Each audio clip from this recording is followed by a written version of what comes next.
It's Red Eye Radio. Gary McNamara and Eric Harley talk about everything from politics to social issues and news of the day. Whether you're up late or you're just starting your day, welcome to the show. From the Uniden America Studios, this is Red Eye Radio. All across America, we are Red Eye Radio. He is Eric Harley, and I'm Gary McNamara. Good morning. Thank you for being here. Just reading here from the New York Times. Officials warn of devastating loss as the Southern California wildfires burn out of control. As you had said earlier, 0% contained. Yeah. Parts of Santa Monica, this from the New York Times, were ordered to be evacuated as fast-moving flames destroyed homes along the coast. In Los Angeles, winds are picking up overnight, potentially fueling the fires. Firefighters battled into the night against the wildfires that roared through the affluent Pacific Palisades neighborhood in Southern California, destroying homes and forcing at least 30,000 residents to evacuate. Officials have warned of devastating losses to come, with the fire expected to remain uncontained into Wednesday morning as already strong winds had picked up. The fire had scorched almost 3,000 acres by Tuesday night, burning with a volatility that astonished fire officials. These embers are blowing everywhere, and I'm just watching it chew up the hillside, said a spokesperson for the Los Angeles County Fire Department. As it gets to each new patch of fuel, it's just exploding. Oh, my gosh. Well, and there's, from what we know, the last we saw was like 4 different fires, and one of the things they're worried about is the fact that as they talked about, parts of Santa Monica now being evacuated, talking about Woodland Hills, and I was looking actually at one of the TV stations pointing out, you can see that all of a sudden it's near massive suburbs. You're talking another 10,000 homes, this massive portion, and they're like, you're just a couple of hours away. This could hit you. And if these winds continue through Thursday, well, I'll just say this. I mean, it's a hellscape what you see right now. Some of the video coming out, it really you shake your head. You're like, it's almost surreal. Again, the Eaton fire going from 0 to 1,000 acres in 6 hours. We talked about how the L.A. County Fire Department posted that the forecast says 60-mile-an-hour wind gusts in the forecast through Thursday. This coming out just a little while ago from CNN.com. Some of the wind gusts actually are nearing 100 miles an hour. Saddle Peak, 98-mile-an-hour wind gusts. And when you see the videos, many of these videos were from yesterday evening. Some of the new videos coming out from recent hours, but you see this wind. And they're saying at the National Weather Service that this could be, in fact, here is the quote, this will likely be the most destructive windstorm since the 2011 windstorm that did extensive damage to Pasadena and nearby foothills of the San Gabriel Valley, end quote. That is from the National Weather Service.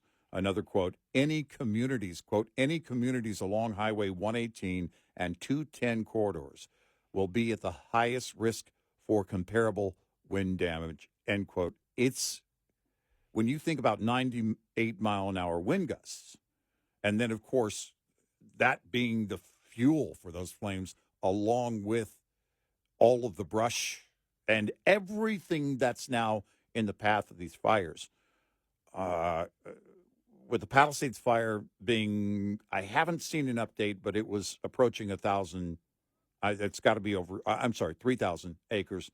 It's got to be over that by now. I don't know if anybody has issued an official statement, but it was just under 3,000 on the last official statement. Yeah, and, you and I played an audio cut earlier from a real estate developer in the Palisades who said there's no water in the fire hydrants anymore. Right, and the reservoir is empty. Yeah, and he also talked about the fact of the brush. I want to play this audio. This is from Fox 11 in Los Angeles, talking to this real estate developer. My heart goes out, obviously, to the people with their homes, and I'm watching the small businesses around us go up in flames. This is people's livelihoods. So it's devastating. But what is most concerning to me is our first responders and our firefighters who are trying to battle this. There's no water in the Palisades. There's no water coming out of the fire hydrants. This is an absolute mismanagement by the city. It's not the firefighters' fault, but it's by the city. And I'm going to be very honest. We've got a mayor that's out of the country, and we've got a city that's burning, and there's no resources to put out fires. So if you look at your pictures, you don't see the firefighters there because there's nothing they can do. And it looks like we're in a third world country here. Mm-hmm. And we've got a lot of tough questions that we need to ask the mayor and the city council and our representatives and the county representatives. Why didn't you work to mitigate this? What was your brush mitigation program? I heard you earlier talking about it's been dry because there hasn't been rain. That's not the biggest problem here. The brush up in these hills that are controlled by the city and the county, I would bet you that they haven't been handled, mitigated, pruned, removed for probably 30 or 40 years.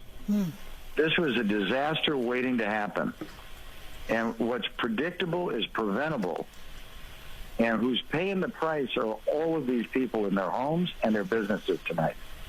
That's Rick Caruso, a real estate developer in the Palisades, talking to, that would be Fox 11 in Los Angeles last night. Yeah. And he's absolutely spot on. Something that we have been talking about in covering these fires over the years in California, you look at the things you can't control, and he mentions, you know what the predictable things are, that being Mother Nature and those things. You know that you're going to have these windstorms come through, and you want to, if you're creating policy, you want to make sure you do everything to protect the people in that state, in that area, in any given area. In the case of California, it could be, I mean, my gosh, how many wildfires have we covered over the years?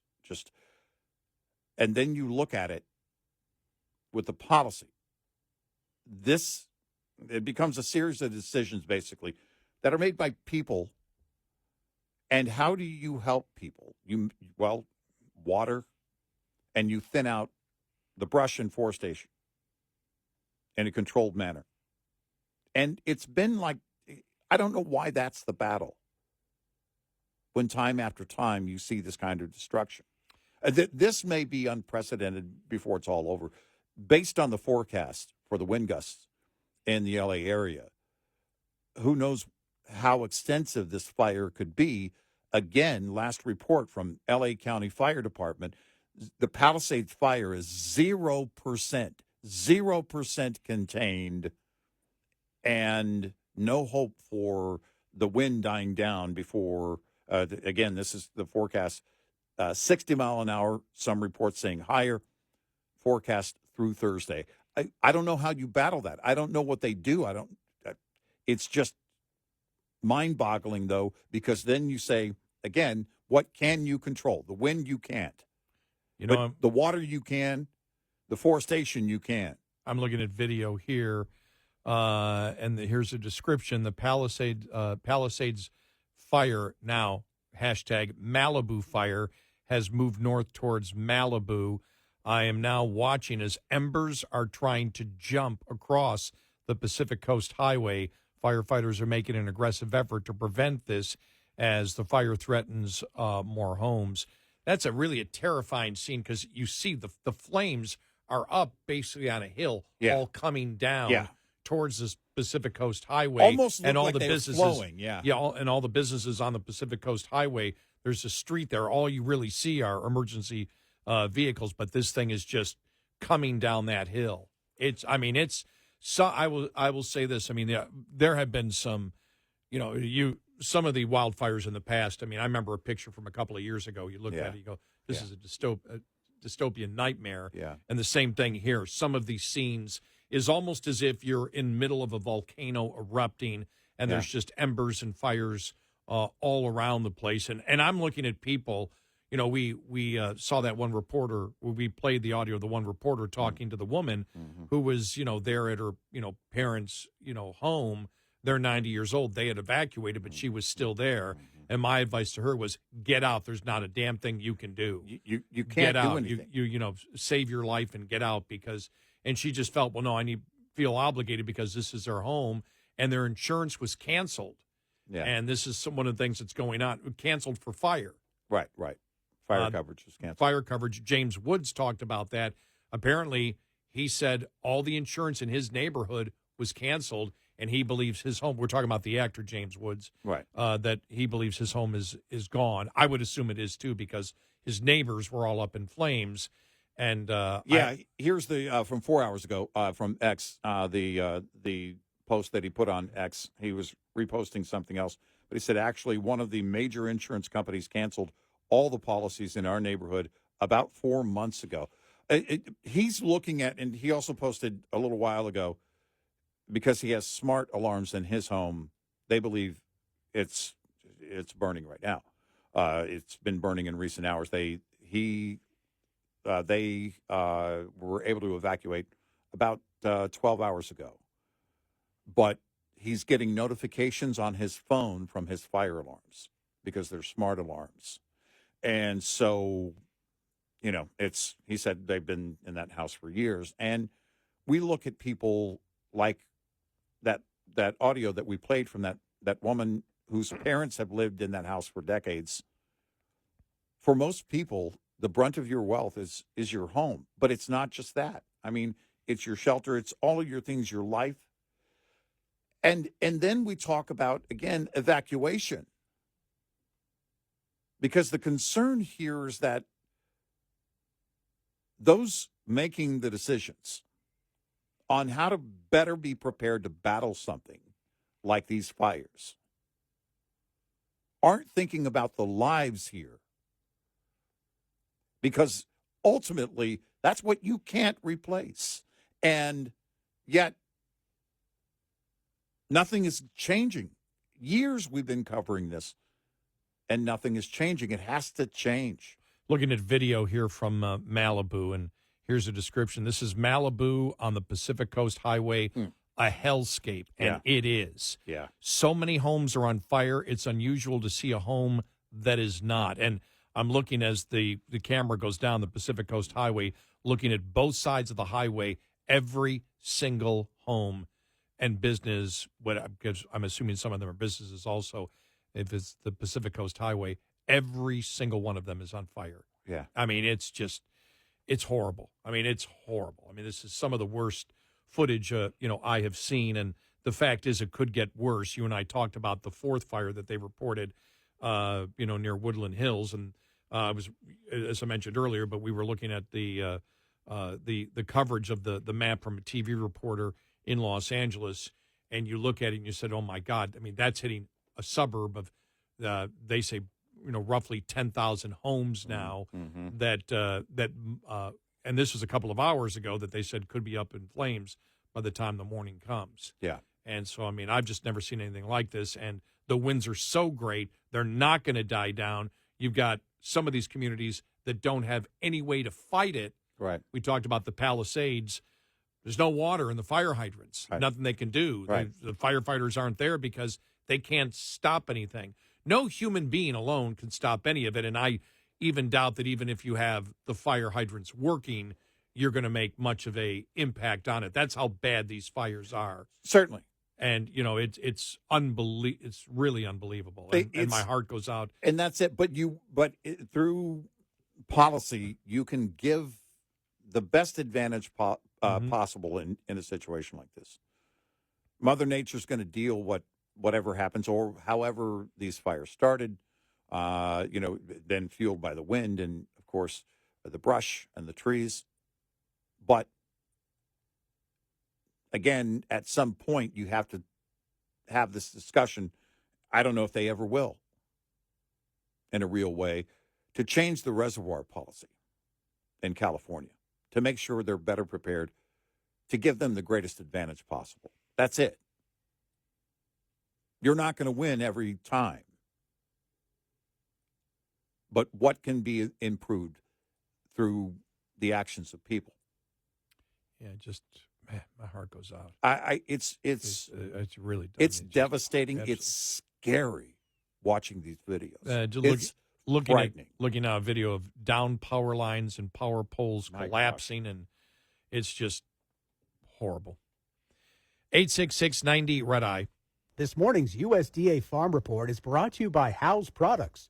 Tested, trusted, guaranteed since 1920. The impacts of the nation's first coast-to-coast weather system of 2025. Heavy snow and high winds erupted across parts of the central Great Plains, moving through the mid-Atlantic cities like St. Louis, Kansas City, Paducah, Kentucky, eastward toward Washington, D.C. Also eclipsed southern Ohio and Cincinnati. All those cities and all the neighboring communities being hit by either snow, sleet, freezing rain, or a combination of all three. USDA meteorologist Brad Rippey says beneficial snow cover for winter wheat is mixed with several reported power outages and transportation challenges. Now, a second storm system is expected to travel cross-country, although on a track further south. And really starting on Thursday and lasting for a day or so, we are going to be looking at that wintry weather deep into the south and all the way into north central, northeastern Texas, extending into Arkansas and possibly the northern Mississippi Delta. I'm Rod Bain reporting for the U.S. Department of Agriculture in Washington, D.C.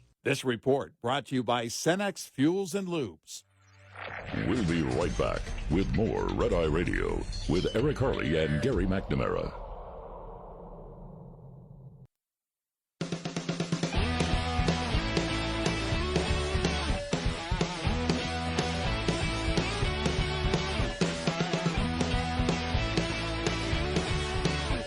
It's Red Eye Radio. He is Eric Harley, and I'm Gary McNamara. Welcome and good morning. Thanks so much for being here this morning. Just reading here from Sky News saying that Malibu residents are now being told to prepare to evacuate.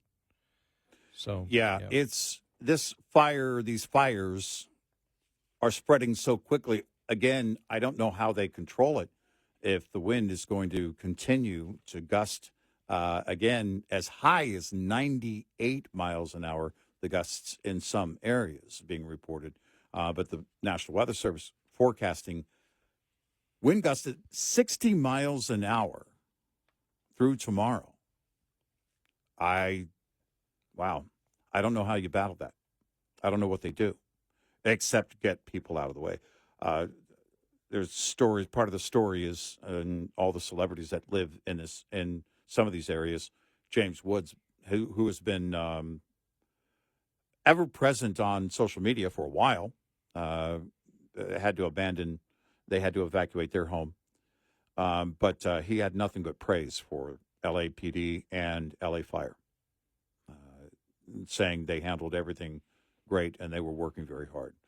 Word coming across in the last hour or so that one firefighter had been injured, but it is the Rose Bowl. In fact, this coming across a few minutes ago has been opened as an evacuation hub for large animals amid the Palisades fire. That was part of the concerns of these wildfires. That in the past, James Woods has actually helped people, get in contact with others. What do you do if you have some land and you have some of these large animals in that area? How do they handle that?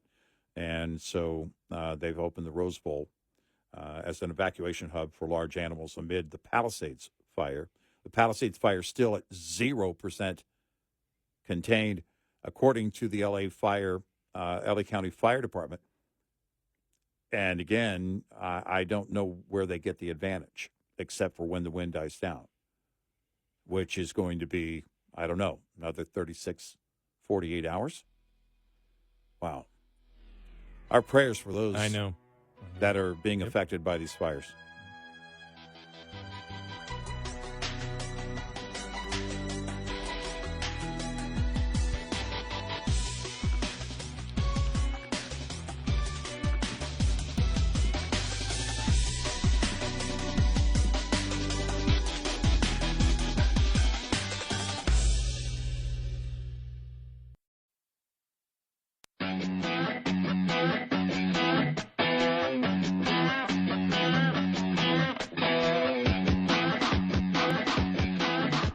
You're listening to Red Eye Radio from the Uniden America Studios.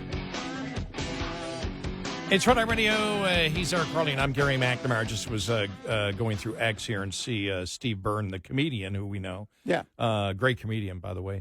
The wildfires in California are needlessly intensifying because lack of decades of water management, lack of water retention, antiquated power lines, and lack of repeated attention paid to control burning, an absolutely preventable shame, and it all starts at the top. And then he goes to the documentary that was done called Water and Power, a California Heist. We had talked about that a few years back. The documentary below stated a yearning for more info on California water supply when I was a resident, Steve said. So, But, yeah, wow. I mean, the next 24 hours is going to be, in some places there, just a pure hellscape.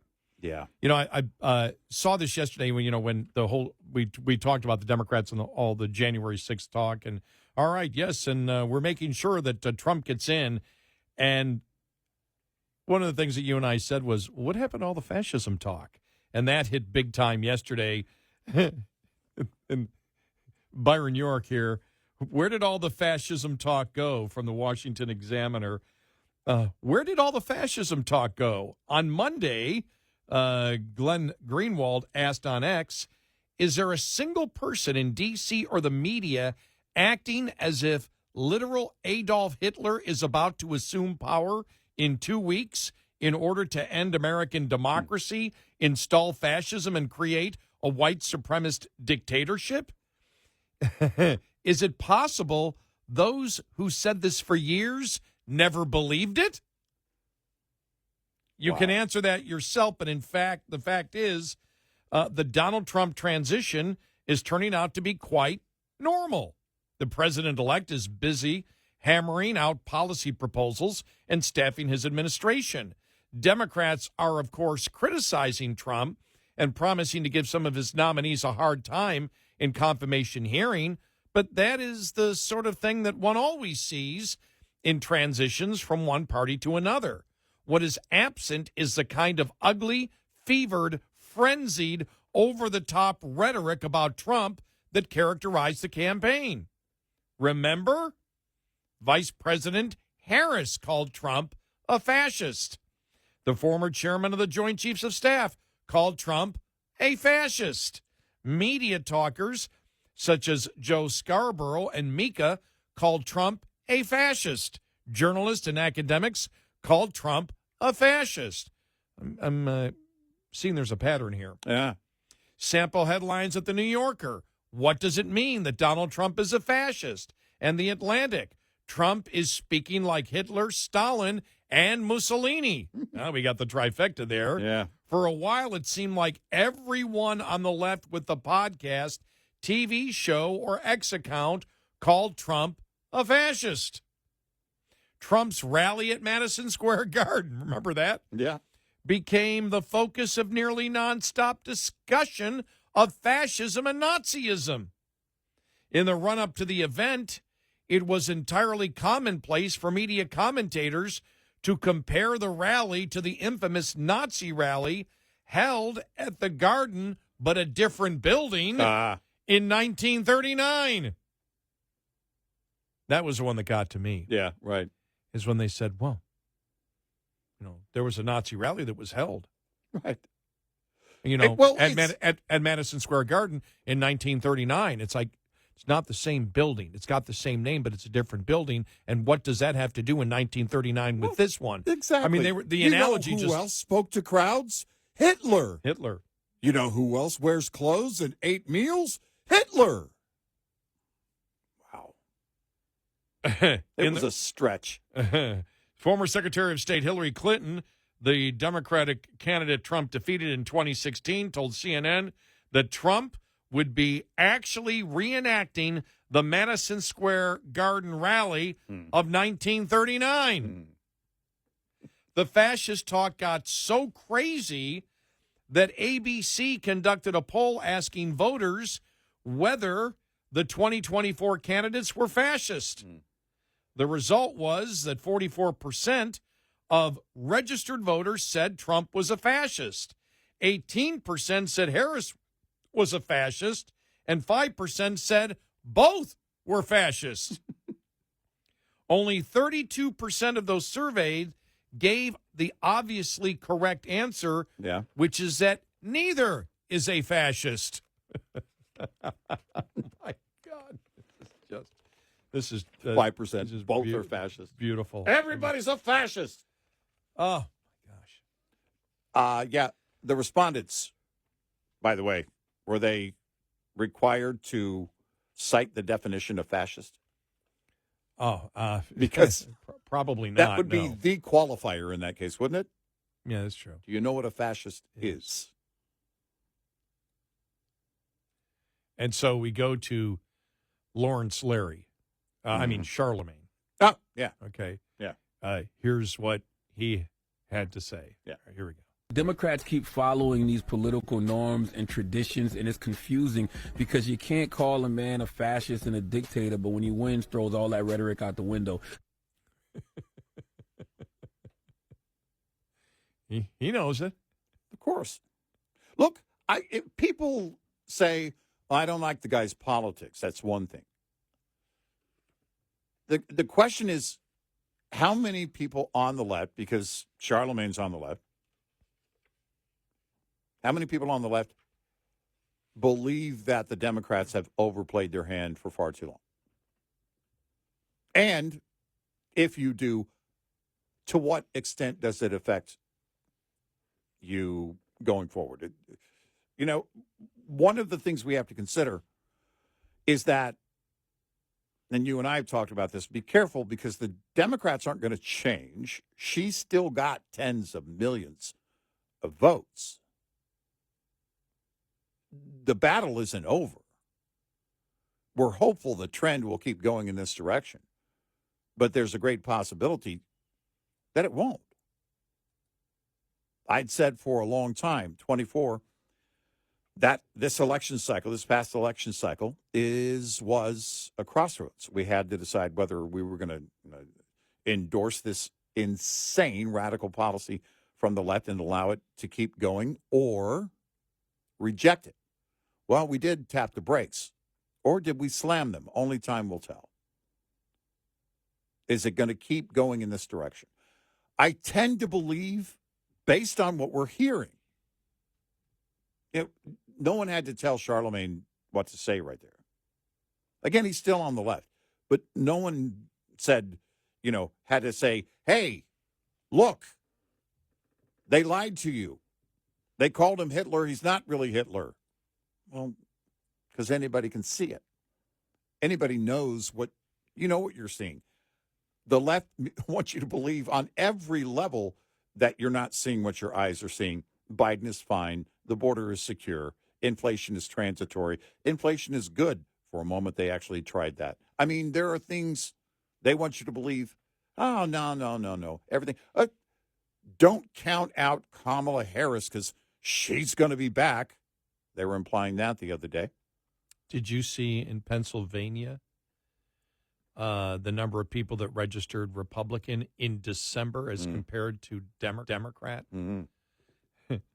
Republicans increased in Pennsylvania by 11,000 in December. In December, Democrats decreased 2,600. Wow. Again, I mean, that's December when there's no incentive really to right, vote. Right. Is there a special election or something in January that I didn't hear of? There's no urgency. Yeah, unless there's something that we don't know about. There's no urgency after the big election. And if it were something that were going on that would drive those kind of numbers, I would think, it would rise to the top of the news cycle. Maybe we missed something, but it could be, again, further indication that it's going to keep going in a good direction here. Yeah. It's not, look, the battle isn't over. The work isn't complete. In fact, the work hasn't begun technically yet. No, nothing has. Look, we got a few things. We got Greenland. We got Canada. We got the Gulf of America. No. Yeah. Sorry, Trump is wrong. Yeah. We don't want Canada. We do not want 2 liberal senators No. from Canada. No. We're going to work it out. It's only going to be conservatives. We're going to populate that the way it should be. This would be interesting. Hmm? If we annex Canada, would Canadians all leave? And where would they go? Well, I think they will. I don't think, I mentioned earlier in the show that Trump could deport them. They're Canadian citizens. It's Canadian America citizens. now. It's Deport America. them all. We're going to deport you. Where to? We don't know, but you can't stay here.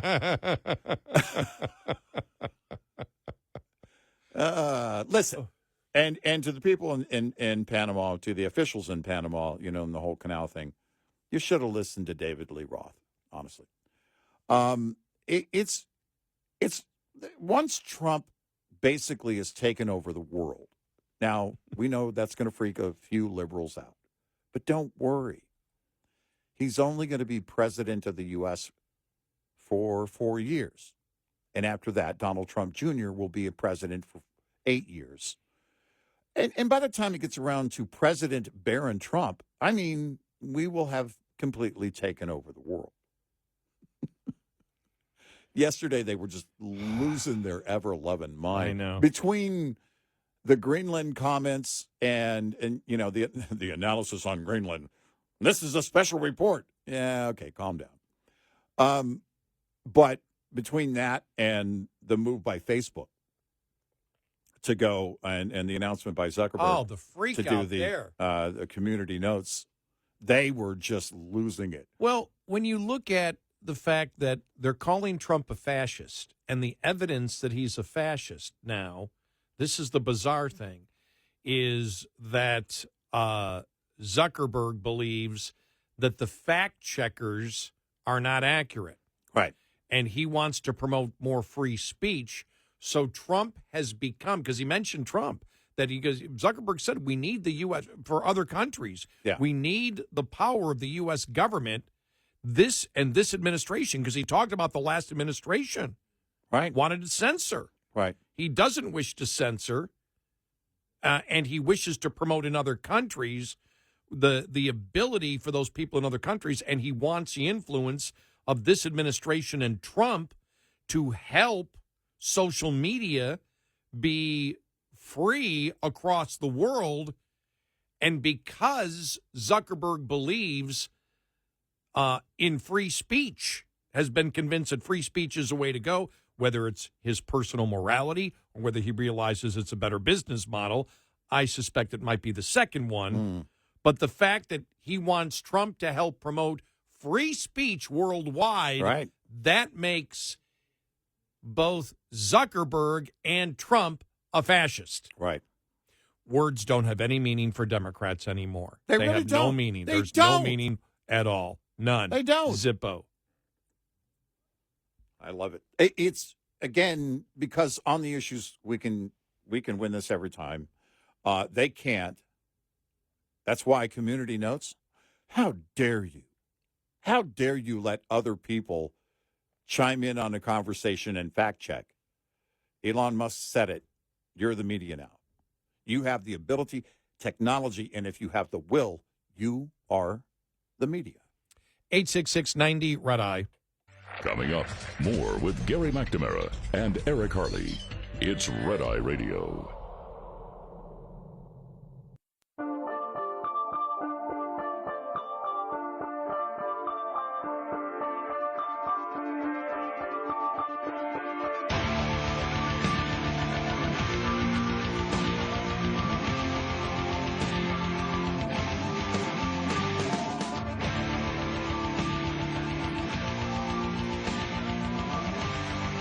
It's Red Eye Radio. He's Eric Harley, and I'm Gary McNamara. Yeah, the Zuckerberg thing yesterday was huge because you think about it. For all the fascist talk being talked about, Trump, that Zuckerberg made it clear. He made it clear this last administration, because he said the last 4 years is the belief in censorship, and that's why Trump believes in free speech, and so he wants the influence of the federal government to influence other countries not to be censoring Right. Social media. Right. That just was mind-boggling. Well, when you think about it. That, too, is part of a business move because those countries then start talking about, because they, again, don't have the same First Amendment that we do. They don't subscribe to free speech the way we do. So they've been looking to break up companies like Facebook and other social media companies for a while. They want to break up all big tech. So it's a business move, but still works to support free speech. So I don't care what's in his mind or motivation. If he's moving in that direction, it's a good thing. The left hates that. Well, but he's using the thing that ticked off the left in the United States is the fact that he's using Trump as the example right of the leadership for free speech in the world. They're imploding. I know.